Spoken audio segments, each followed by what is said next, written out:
Shalom, peuple de Dieu, je vous salue dans le nom de notre Seigneur Jésus-Christ de Nazareth. Aujourd'hui, samedi 26 février, nous allons distribuer le pain numéro 754 qui a pour sous-thème les moyens de conserver les récompenses éternelles déjà acquises. Nous aurons pour texte de base Jacques 2, verset 13. Je lis la parole de Dieu.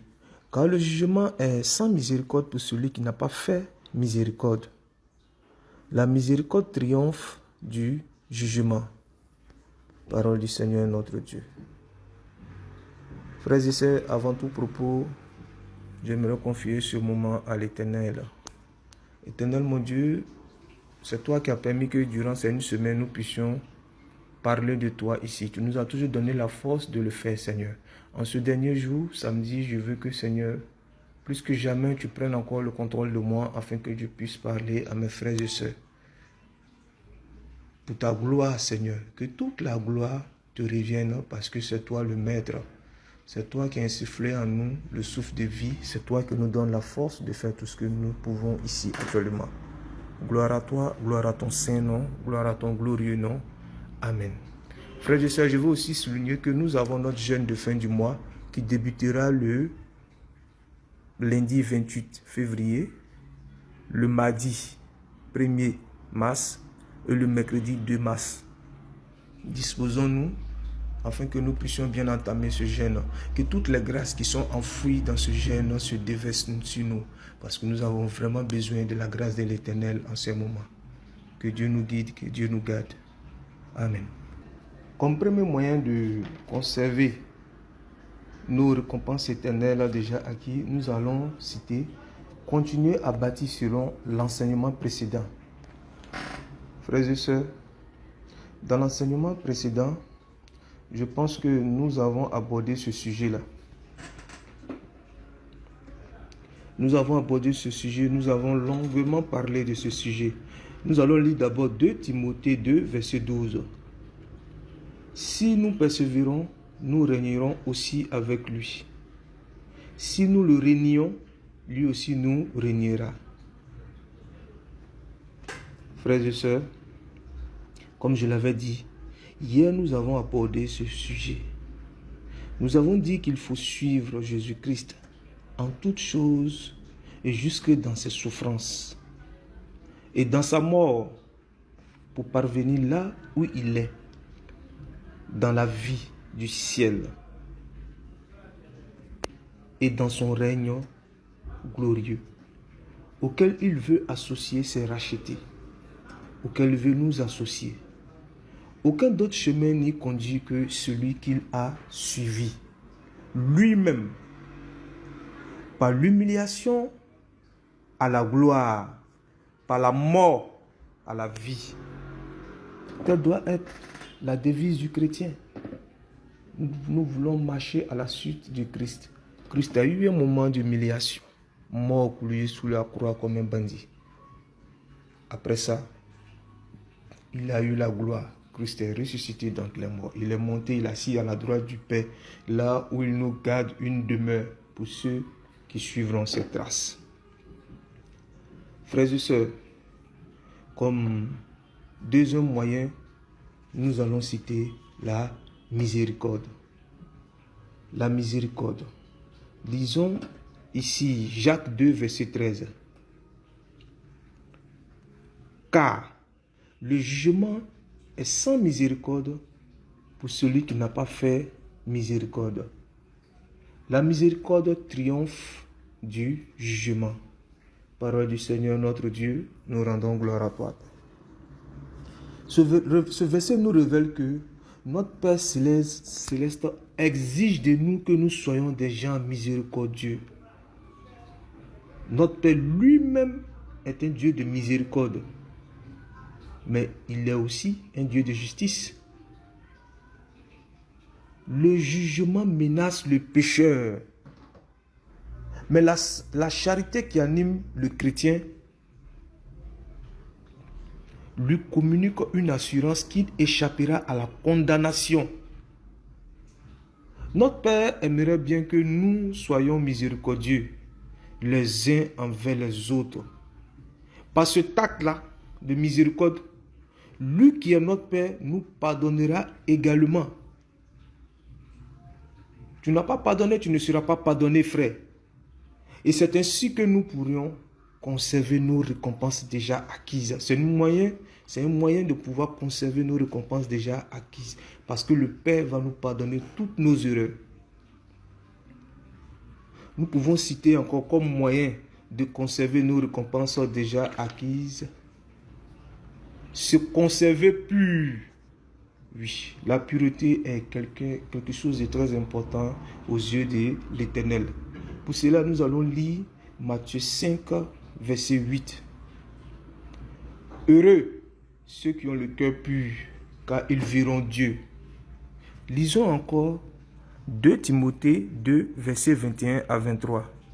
Si donc quelqu'un se conserve pur, en s'abstenant de ces choses, il sera un vase d'honneur, sanctifié, utile à son maître, propre à toute bonne œuvre.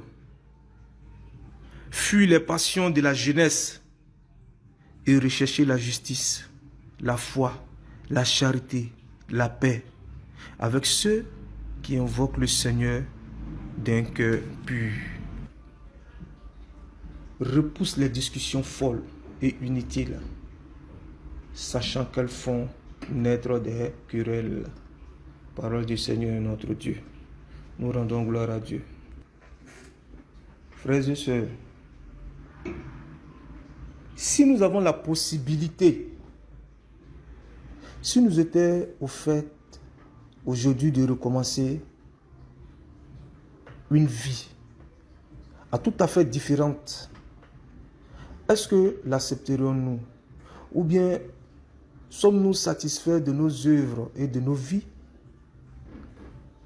Oui, posons-nous souvent ces questions.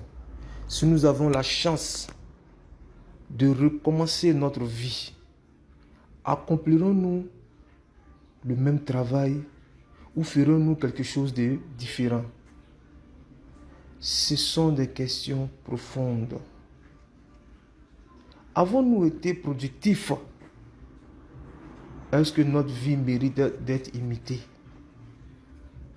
Frères et sœurs, rares sont les personnes qui admettent avoir gaspillé leur force dans des travaux inutiles, quelle qu'ait pu être la vanité de leur vie.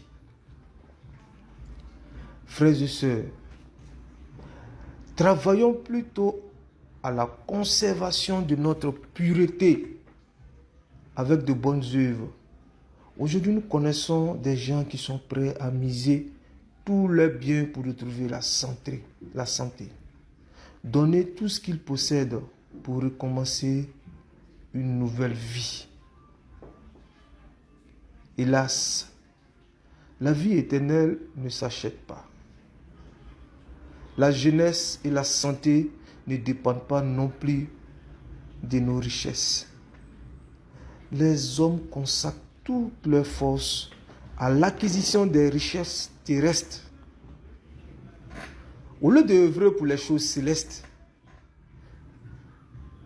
comme si elles étaient une sorte de garantie pour le royaume des cieux. Est-ce que cette richesse tant convoitée est une garantie pour nous,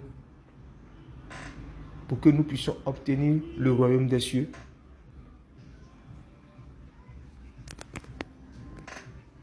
Leur vie n'est qu'en réalité qu'une vaine illusion.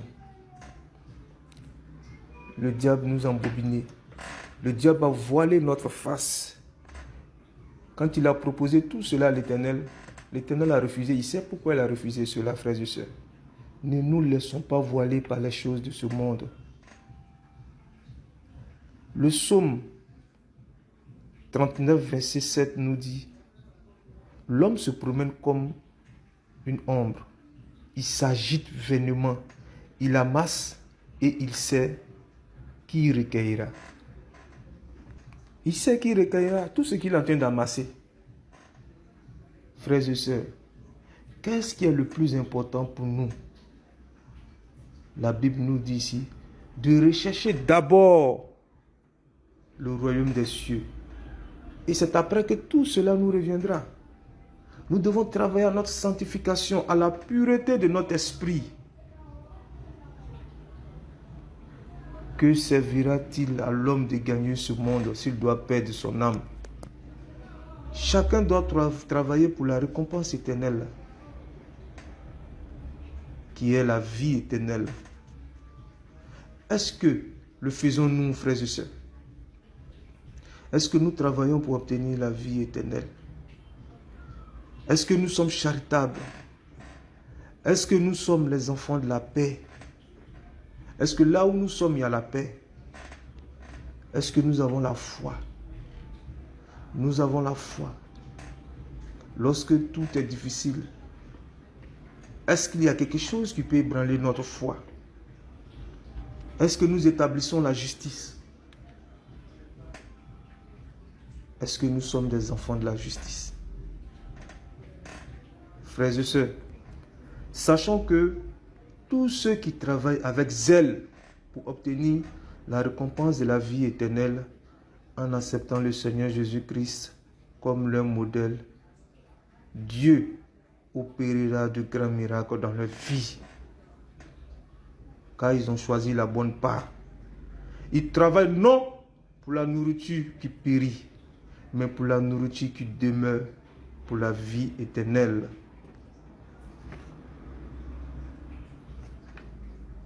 Nous avons décidé de suivre Christ. Nous avons décidé de marcher à la suite de Christ. Faisons les œuvres que Christ a faites. Il y a de grandes tentations qui nous guettent dans ce monde, frères et sœurs. À chaque coin de rue, la tentation nous guette. Même dans nos portables, dans nos postes téléviseurs, dans nos ordinateurs, la tentation est grande. La plus grande difficulté n'est pas de rester pur physiquement, mais bien dans ses pensées également. Car c'est là aussi que peut être la source de départ de mauvais actes que nous faisons. Quand cela arrive, soyons honnêtes avec nous-mêmes, frères et sœurs. Prions, demandons le concours du Seigneur. Demandons au Seigneur de nous aider à nous éloigner de toutes ces choses-là. Ou bien, le berger nous a dit que, voilà, on peut prendre une personne à qui nous avons confiance, à lui parler. Voici ce qui me fatigue. Voici mon péché. Aidez-moi à prier pour je puisse m'éloigner de tout cela. Parce que ça fait un bon moment, cela me fatigue. C'est la vraie stratégie qui est là. Prier. Comme je l'ai dit avant-hier, ne nous jouons pas des saints. Il y a des trucs qu'on ne peut pas régler de nous-mêmes. Nous devons demander le concours du Saint-Esprit.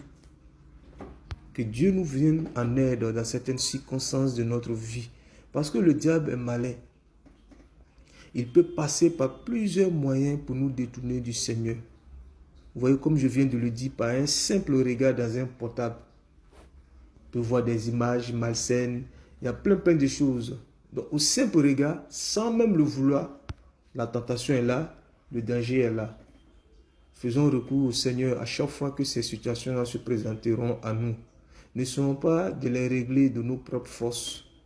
Prenons appui sur le Seigneur dans chaque circonstance de notre vie.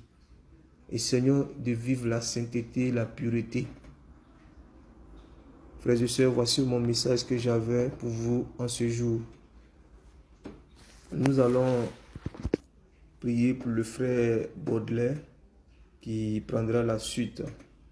Je bénis le nom de Dieu pour toutes ces semaines qu'il nous a accordées. Il nous a donné la force de pouvoir œuvrer pour lui. Que Dieu bénisse tous ses enfants, tous ceux qui passeront et tous ceux qui sont déjà passés, tous ceux qui sont venus parler de lui, que le Seigneur leur accorde sa grâce et sa bénédiction. Que toutes les personnes qui entendront ces paroles, toutes ces personnes qui écouteront tous ces différents messages, que ces bénédictions-là découlent sur eux. Que Dieu lui seul soit le socle, que Dieu lui seul les guide, leur montre le chemin à suivre. Merci Seigneur pour tout ce que tu fais pour nous jusqu'aujourd'hui. Toi qui es l'alpha, l'oméga. Amen.